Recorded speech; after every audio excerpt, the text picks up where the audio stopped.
I was talking about why the heuristic has to underestimate the remaining distance to the goal in order for it to guarantee to be optimal. Here's the start, here's the goal. Let's start by asking a simpler question. I'm going to tell you that breadth first search will find the optimal solution from here to there if all costs are uniform. Do you believe me? Okay, assume you're skeptical. Do you believe me still? I don't know, what made you skeptical? Yeah, I did, but what I'm trying to get at is, do you know that breadth first search is optimal, or do you not know? You do know. Okay, so the real question, how do you know breadth first search? When breadth first search finds the goal, how do you know the solution it found is optimal?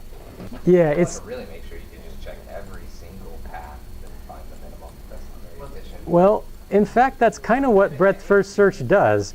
Isn't this what breadth first search does? Is it tries all of these paths. Now I'm not going to draw every single one, but by the time breadth first search finds the goal, we know it's optimal because it's done every other stupid path that it could possibly do. And so kind of counterintuitively, it tries as hard as it can not to find the goal. Therefore, when it actually does finally find it, while trying not to, it must be the optimal goal. Because if anything else was optimal, it would have found it first. Do you buy, is that a sufficient proof? Do you buy it? Do you feel like I have proven beyond doubt that breadth first search will find the goal? Yes. As long as you stop when you find the goal. If you go further. Yeah, you can obviously screw it up by implementing it wrongly, yeah, there's lots of ways to mess it up. But given that we try our darndest, and by our darndest we mean systematically try everything possible to find another path to the goal before we accept this one, that one must be the optimal path. That's actually true. There could be an off by one depending on the order in which we visit the neighbors, technically. And I'm going to sweep that under the rug as negligible, because presumably there's a lot of states. If there's only 3 states, just try them all and find the best one. Okay, so I've proven breadth first search is optimal. Now let's go with uniform cost search. So now we're on some kind of terrain. And on this terrain, not all costs are uniform. But I still claim by the time we find the goal, it's optimal. Why? So now there's some frontier that's not a perfect circle, right? Because we're doing uniform cost search, and now different steps have different costs. Some of them are uphill, some of them are downhill. But by the time we find the goal, I know it's optimal because, why? Yeah, the frontier says everything has the same cost. And the frontier includes everything that has that same cost. We know that because we systematically try everything. I mean, we recursively visit every neighbor from every point. Therefore, when we finally reach that goal, and we've tried everything else that could be the goal, it must be the optimal path to the goal. Are you sold? I like it. I believe that is incontrovertibly true. Okay. Having said that, A* search. Now it does this thing where the frontier leans towards the goal. And now when it finds it, some of these things in the path are, for example, this path that I've drawn from the start state. This path has a much shorter cost than the cost of the path that actually does reach the goal. So now, assuming you're a skeptic, do you believe that this path to the goal is optimal?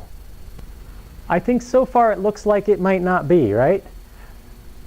So think about how A* search works. We've got some kind of a queue, which I will represent with this square for no good reason. And I'll put the letter Q in it so you know what it is. And things go into this queue in the side, and then they get sorted such that the lowest cost things come out first, and the highest cost things come out last, right? And what is the cost that's inside of the queue? The cost is however much it has cost so far, plus some heuristic. And the heuristic that we usually use is, actually it doesn't matter what heuristic you use. Let's put it this way. Under what conditions will it be sorted such that this thing that comes out the queue now and finds the goal is the optimal path? Yeah, well that's because I already told you that answer. But why is that true? As long as So what we're kind of saying is the cost of this bad path down here is that cost so far plus what it's going to take to get to the goal. And what if this is how long it really takes, and we underestimate it by saying it's really going to take that long to get to the goal? Do you see that underestimating it is okay, because that just means, hey, the worst thing that could happen is the bad state would go ahead of our goal, and that means we're going to search some extra crap before we find our goal. That's totally okay, right? It's okay to explore stuff you don't need to. What's not okay is to find the goal before you've explored stuff that you need to explore. What happens if you overestimate the state? So overestimate the remaining cost. The remaining cost is this. That's the shortest path from the end of this path to the goal. And you say, oh, well, what if it's actually that long, which is slightly longer? Why is that bad? Yeah, because we added too much to it, it got penalized in the queue, so it got bumped up to the back of the queue, and that means we might take the last step. We might find the goal, and if we find the goal before we've explored something else that could possibly have been the answer, we've lost optimality. You follow? Okay, so now let's do it with wormholes. Except let's call them chutes. Tunnels. You know the game Chutes and Ladders? You climb up a ladder, you get on a chute, and then you slide down the chute into the goal. Okay, there happens to be a chute that goes right like that. And it's a zero cost chute. And just to make it clear, let's put a ladder right here. That's kind of confusing that it's a down ladder instead of an up ladder. Let's see. Okay. So, in order to get to the goal, you can either walk down this path and reach the goal, or you can climb up this ladder and then go down the slide, woo-hoo, and you land on the goal. And as soon as you reach the top of this ladder, you're at the goal, basically, with no additional cost. Now, does A* search still guarantee to find the optimal path? Okay, let me put it a different way. Under what conditions does A* search still guarantee to find the optimal path? So, if you were right here, what is the remaining cost to the goal? It's very small, right? Now, when I said, does A* search still guarantee to find the optimal path, you all said no. I think you were saying no because you were imagining in your head that I was still using this heuristic that estimated the cost using distance there. But is that valid? Do you see what I'm saying? The heuristic of Euclidean distance between the point and the goal is a great one as long as there's no slippery slides. But that heuristic no longer guarantees to underestimate the remaining cost if there's a chute. So what I'm saying with all of that is, as long as you really underestimate the remaining cost with the heuristic, I claim A* search is still guarantees to find the optimal solution. Do you buy that? It just happens to be that you can't really use very much of a heuristic here. In fact, the heuristic is basically 0 or something, right? So let's suppose that we use A* search and we set the heuristic to always be 0. Does that satisfy the condition of always underestimating the remaining cost of the goal? Yeah. In fact, you can always do that. But guess what that is? It's uniform cost search. And does uniform cost search handle this problem correctly? Yes, it does, because it searches uniformly. And if going down the chute is the fastest way to the goal, it will find it before it finds the goal, while trying as hard as it can not to. Therefore, it's the optimal path. Okay? So, A* search works great as long as the heuristic underestimates the remaining cost to the goal.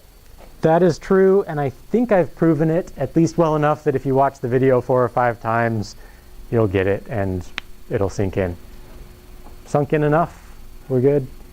Okay, I hope you don't have to watch that 4 or 5 times. That would be miserable. But having said that, Now think about what class of problems A-star search is suitable for, if you would. Under what conditions can you produce a heuristic that underestimates the remaining cost of the goal? Yeah, so let's do some simple examples. Let's suppose League of Legends. How many people play League of Legends? Really? That's it? Wow, okay. So here's the board and here's the, what are those called? The platforms? It's been a while since I played this game. And then there's a bunch of trees in the jungle area. It takes too long. Here's the jungles. And you've got 3 lanes and you can walk up and down. There's, okay, and there's paths through the jungle. Okay, there's my instantaneous League of Legends representation. And you've got a guy, we'll say you're, pick a character. Warwick, okay. Getting a rework. You're Warwick, he's a dark bluish color, we'll say. He has scary claws and there, pretend that looks like a werewolf. Okay, and you click with your mouse right there. Warwick is going, it's going to find the fastest path that goes through the jungle and comes out right there, right? How did they find that path? They used A-star search. Actually, they probably used D-star light or something like that. But we'll get back to that. How does, is this a good problem for it, and why?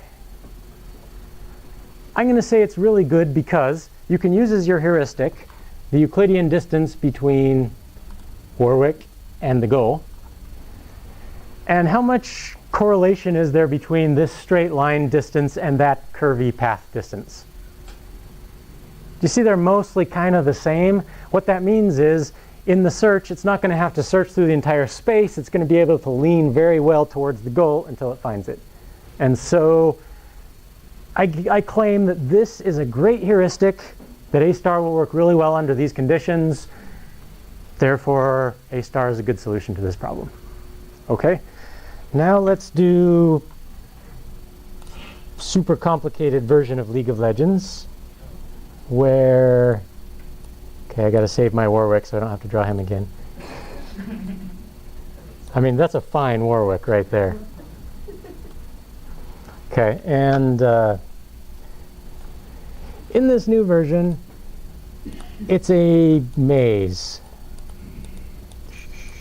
And pretend I took about 20 minutes and made a really big, super complicated maze here. Okay. Got a little abstract at the end. Got a little abstract at the end, but there we go. Now all of a sudden, you click right there, and it has to find the path to the goal. We know breadth first search is really great at running mazes, right? Because basically the problem we solved with it is running a 22-dimensional maze, and that's kind of awesome, right? How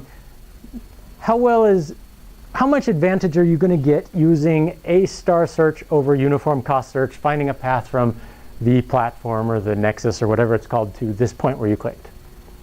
Yeah, it's very quite possible that Warwick is going to go down this path and up here and hit a wall right there, and you're within 2 inches of the goal, but the only path out is to go back down here and over here and up here and around this wall and back around through here and down and up and over and then to the goal, right?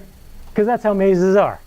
A good maze, basically, you can always get from the start right next to the goal, but you can't quite cross the line, just because that annoys the heck out of the people trying to do the maze, and it makes the maze developer happy, right? That's what a maze does. So, assuming it's one of those kinds of mazes, how are you going to develop the heuristic to guarantee that that you never overestimate the remaining cost of the goal?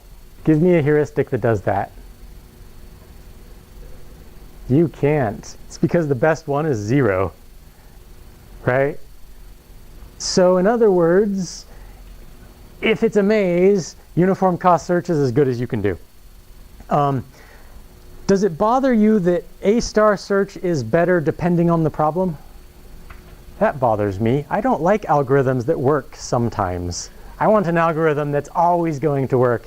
And, well, uniform cost search is as good as we can do and guarantee that it always works. A-star search works when you have a great heuristic. Is there a heuristic for this problem that will make A-star search better than uniform cost search? Sure there is, if you know the way through all the mazes. It's basically what A-star search does is it's uniform cost search, but it guides you. And if you know something about the problem, you can guide it to find the answer better, and if you don't, then you can't. So the term for doing that is called a heuristic. And because that's an important term, I will write it, Heuristic. The term heuristic basically means a hand-wavy thing that isn't quite the right answer, but it sort of helps you find the right answer. Okay? The heuristic in A-star search is biasing your queue in order to make the better solutions come out of the queue faster, but don't do it in a way that is ever wrong.